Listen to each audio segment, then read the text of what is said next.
love yourself unconditionally, I would say, and totally believe in yourself. And then you will see everything will fall into place. I am pleased to welcome Vinola Almeida, who joins us from Dubai and who will speak about the massive importance of mindset when it comes to achieving your goals. So, in the next 30 minutes, you will find out more about her compelling message on how you can give yourself the keys to making the endeavors that you are undertaking a success. Welcome, Vinola. Do you want to say a few words about yourself? So, firstly, thank you, Ulrike, for giving me this platform. To speak on this platform, invite me, on empowering female leaders, particularly on a topic that is very close to my mind, which is mindset as a key driver to achieve our goals. I would say that this is a very enriching topic, especially in the world we live in today. Very evolving and fast paced, whereas women, we want to feel empowered in every sphere of our life. So, personally, for me, I come from the Indian subcontinent and lived almost half of my life in the Middle East, which I would say has given me a great insight, along with the career that I have led into as human resources, into interacting with people from different cultures, has given me the platform, the insights, how environment, culture, ethnicity, nature, nurture plays a major role in shaping our life, or rather, you could say, shaping our mindset. So this is what I would say, as part of uh, introduction of myself. So this really and every day it's a learning platform for me. Every day I see something new because I really meet different spectrum of people, different from different cultures, different age band. And it's very inspiring. It's a topic that is evolving, and it's a topic that constantly keeps you thinking about how this mindset is something that really plays a pivotal role in how you not only achieve your goals, but personal as well as professional. When we first spoke, when we first spoke together, I really felt very quickly that you have a strong passion for this topic and a very empowering and strong position as well that you can share with other people and especially with women. So my question now would be, what are the main challenges in terms of mindset, especially when it comes to women?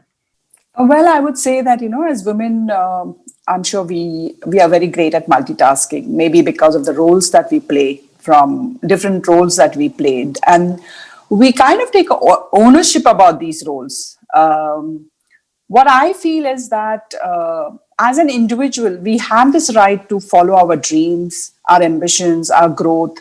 And in this journey, we may not be the perfect, what do you call it, perfect person in the roles that we are playing as a mother, as a wife, or. But of course, when a woman steps out to do something, it is a big struggle. And every woman should be able to write her own destiny, take her life in her own hands, and everyone is doing it, so why not the women? We need to work on being unapologetic on our decisions. We should stand up for ourselves, for our decisions. So these I feel are the major mindset, where we feel we judge ourselves. We are constantly judging. We don't wait for others to judge us. We are constantly giving ourselves a guilt complex. I think it's the conditioning that we have had over the years that we are probably subjected to. And I do know it's definitely a struggle. I do know it has changed from the 80s and the 90s. Even now, when we are talking about, we are living in a different century, but it's still a struggle, and it's still going to take a while. We should never give up. We should continue pushing on this, where we believe in ourselves first as a woman, and then on the other roles that we play. This was a very strong introduction from yourself already. So you say that we should be who we really are, and I completely share this message with you. But before we go into this very empowering message, what do you think is at stake if we don't? If we continue to be very strict with ourselves, self-critical, judging us even more than others judge us, what is at stake? I don't think then we would have an identity of ourselves. We would continue to we would be living between our head and our heart. We want to be, we would want to be out. We want to be identified. We know who we are, but at the same time, what I feel is, if we know who we are, let us embrace ourselves first before we want the world to embrace us, or before we want anyone around us to embrace us, whether we want our family to embrace us, or our better half to embrace us, or even in the workplace for our colleagues. Let's start feeling that empowerment, or that feeling that, yes, this is how I am, this is how I accept myself, and this is what it is, this is what you see. Let's not start thinking in our brains like we need to be someone else. We need to, I just got a very nice quote from one of my colleagues when I just said that I'm going to be talking on this topic. And he said, his sister is in a very senior position, and she happened to say to him that you cannot reach where you want to without losing your female attributes. I mean, why do we need to do that? But yes, if we need to do that, I guess we need to stand up for ourselves. And if that's what is something that is going to make you happy and going to make you feel that this is what you are this. Women have been raised with the attitude quite often that they have to please, even in some cultures that they have to ask for permission before doing something. And permission means also to please, again, be it with their parents, be it with their husband, be it with society overall.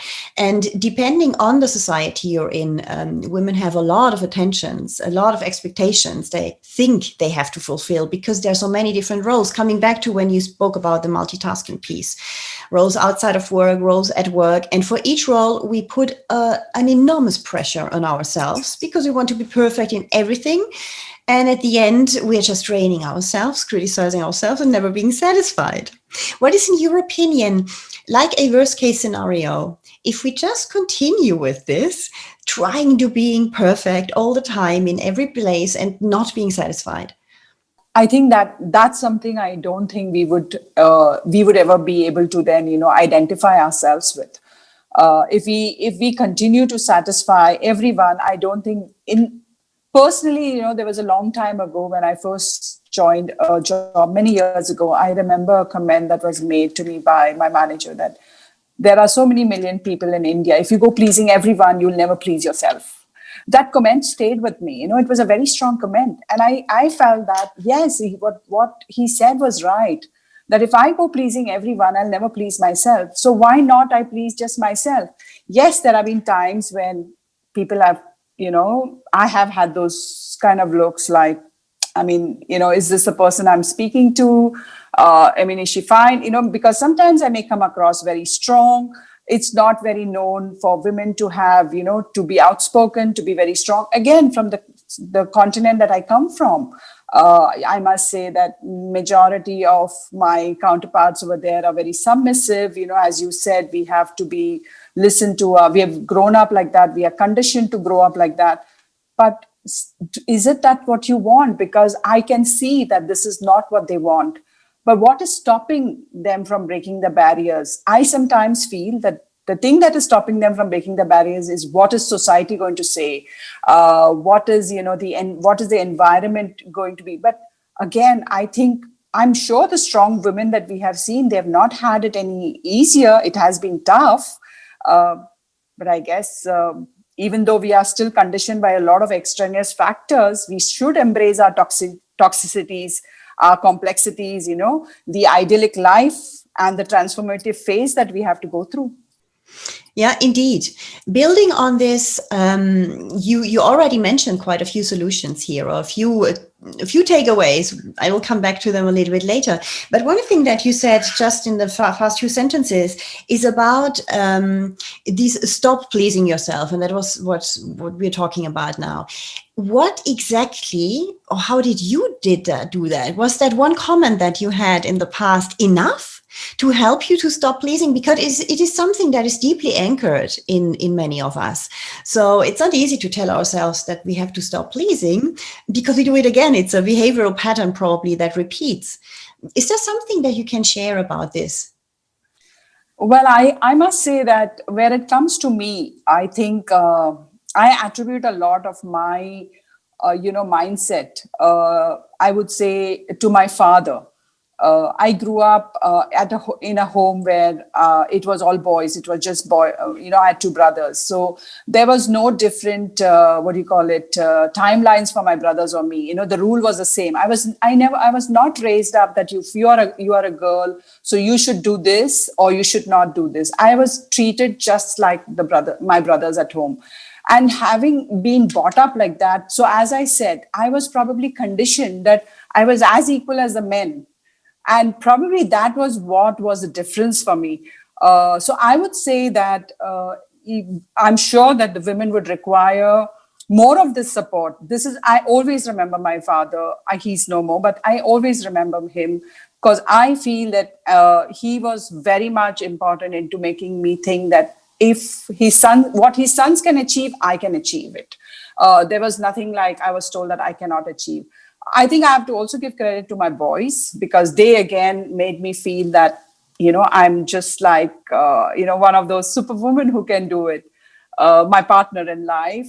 I guess I was lucky. I also probably also because maybe over a period of time, I may have given the impression that no, I'm not going to take, or I'm not going to be submissive, or I'm not going to take this thing that where I have to listen to the men. I have my say. I have something to say, and I want to be heard. I don't believe in this thing that because I'm a woman, I feel no, I'm a human. I'm a human being first, and then comes the fact that I'm a woman. So I think that was something that was very much important for me, that first I'm a human being, and then comes my gender.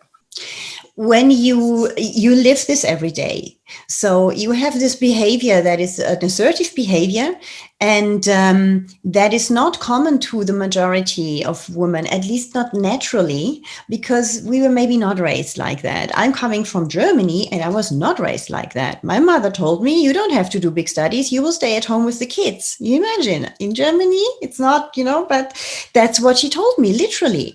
And this is something that you carry with you, even if you don't agree. You carry it with you, and you somehow have this feeling, yeah, now we have to fight even more to have another life, and probably you're not good enough for it, and nobody should find that out somehow, this imposter syndrome, which exists as well.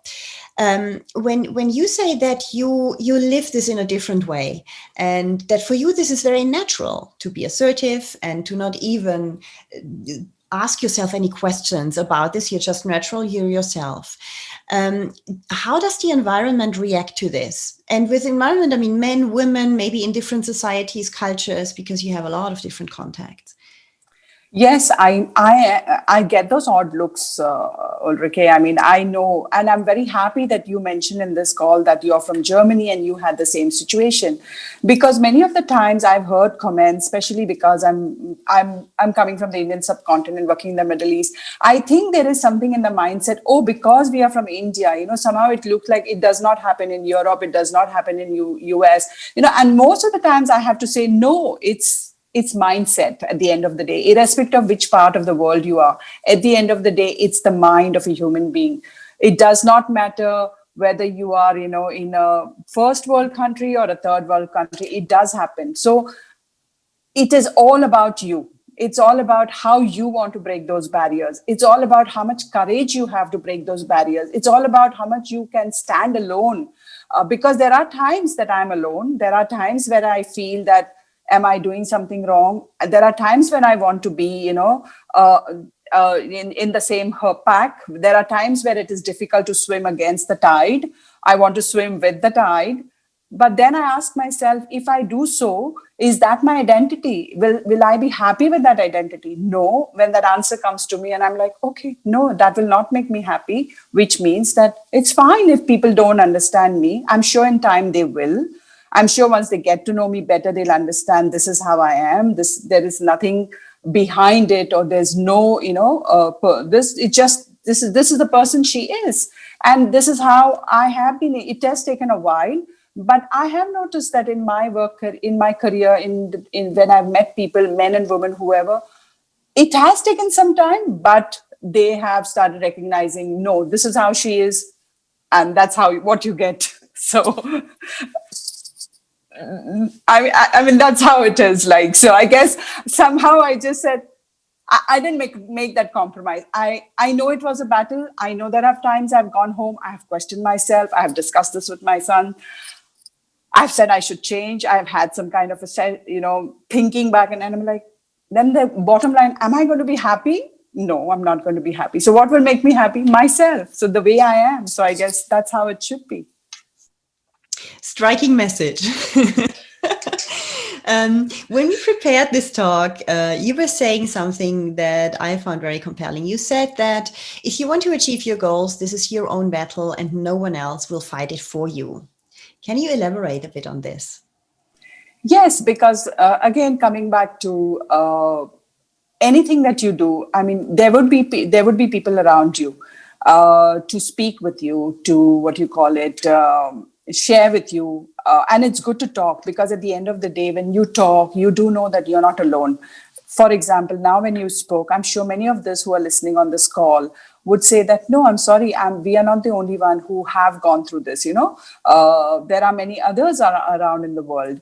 So again, coming back to the fact, what you said, that, if we have to fight our own battle, let's look at the vice president of US now. I'm sure for her to forage over here, she actually must have gone through many battles, or, something that must have made her reach the stage. And what do you call it?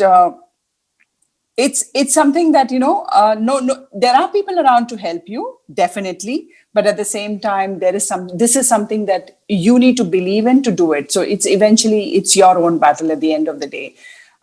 People are there to support you, people are there to push you, but it is your journey. It is at the end of the day your journey, because it is at the end of the day you live with the consequences. So you do know that if it's good, you're going to be happy about it. If it's not going to be good, again, you're going to be living with the fact. But it is a decision, and it's a journey you're going to take. What would you say are the three main inner elements or emotions that anyone, especially women, we're in this woman talk, need to feel or have to go their own way?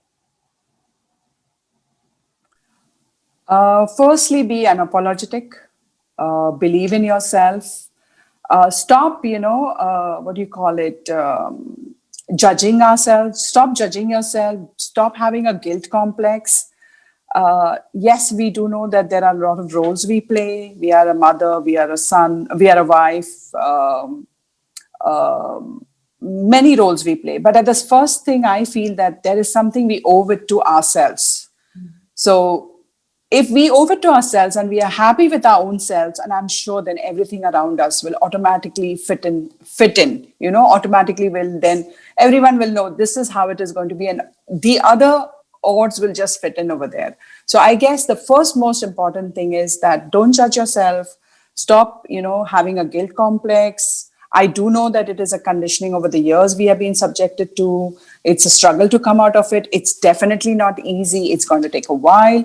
But I guess we have to continue trying. We should not give up. The message that you delivered is very strong, very powerful, very encouraging. I believe that many women who will listen to this will start thinking, why don't I do this simply? Why don't I just go out for myself? I love myself first, and then I love others. Most of the time, we try to do it the other way around. This is exactly the thing. You can only help others if you help yourself first. It's like in the airplane, yeah? When there's no air anymore, help yourself first, the mask up, and then you help others. Because you won't be able to help others if you're yourself in a weak position, and in a position where you cannot give the best of yourself because you don't have the energy. Energy is going into criticism, self-judgment, and all of these non-constructive feelings that we carry with us. There are many, many strong points which you delivered to this talk. And as always, time flies. It's unbelievable. So we will now starting to wrap up a little bit what we have heard. I have written down quite a few things, but I think, stick to 4 or 5. Okay. So to wrap that up. What you said in the beginning was a very nice sentence. You said, let's embrace ourselves. this is how I am. And telling Yes. yourself this probably every day, I think, is a strong thing. And just believing it. And the more we tell ourselves this, the more we take the time to, let's say, brainwash ourselves on this message, well, the more we believe it every day a little bit more. That's one thing. The second one is this whole area about pleasing others, and stop pleasing others, but please yourself. And pleasing ourselves doesn't mean that we do things to please others, but that we really think about, what do I want? With what do I feel well? And how do I feel integrity with myself? This is the point about not pleasing. And then something that is strong and that needs to come from somewhere inside of ourselves, it's about the courage to break these barriers of, fear or anxiety that we can't be ourselves. Then the fourth point I have, that you need to believe in all of this, because if you don't have the belief, then you won't break the barriers, you won't embrace yourself, and you won't have the courage to stop pleasing either. And the last thing that you said is going into the guilt complex, a very strong topic, I think. And this is behind probably point number 1 to 4 that I mentioned, because as long as we have that, it goes with the pleasing a bit as well, but also with all the others. And that we stop apologizing for why we are not like this and why we are like that, and so on. Yes. So there are these very strong points that the audience can take with them and apply to themselves at home in a certain way, by just understanding it's there and that they have it in their own hands. But now I would like you to select one or even another one, the one takeaway. If you had one thing that you can give the audience and one thing where you say, implement this into your life, this is the one strong thing that I want you to start from tomorrow onwards, what would that be? Love yourself unconditionally, I would say, and totally believe in yourself. And then you will see everything will fall into place. Thank you very much, Vinola. This was a very, very powerful talk. I loved it. It was thought-provoking as well and very stimulating, I think, for the audience. And you're a great example of a person who is living this differently, naturally underlined, because naturally is not easy in that sense if you were not brought up with this idea. So for everyone who was not brought up with these ideas, I just encourage you to just be like that, because it's possible, and we feel so much better when we are able to love ourselves. Thank you so much for watching this talk. If you haven't subscribed yet, click here. Follow us on Instagram or become active yourself in our LinkedIn group. I am very much looking forward to having you on board. You are important, and together we can make a difference. See you next time.